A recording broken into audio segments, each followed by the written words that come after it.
Sa lahat, good morning everyone. So ngayon, for today's video, aakyatin natin yung lahat ng crane. Kasi today is the operation na lahat ng mga crane. Kasi wala nang wala nang bagyo, walang low pressure. Maganda talagang umaga natin at papalitan natin yung mga operator ng taas kasi hindi pa kumakain. So, palitan natin guys. At yung nakaraan pala ng mga video, no? Nakaraan ng video kung paano paggalawin yung crane kasi hindi nagalawin. So, akitin natin sa kabilang crane para makita natin guys yung yung actual talaga na pag-ooperate. So, samahan nyo ako guys. Yung nickel, yun, kinakarga. Nandito yung LCT.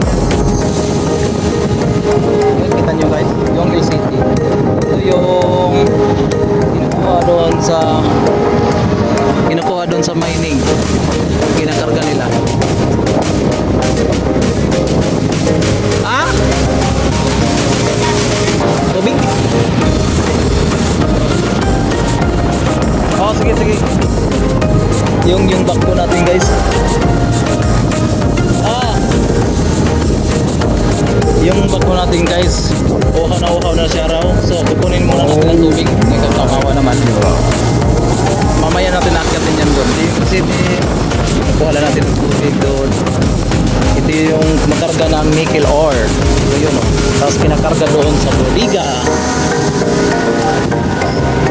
So ngayon guys, pupuntahan natin yung crane sa taas. Yung kasama natin si Kaamaw Vlog.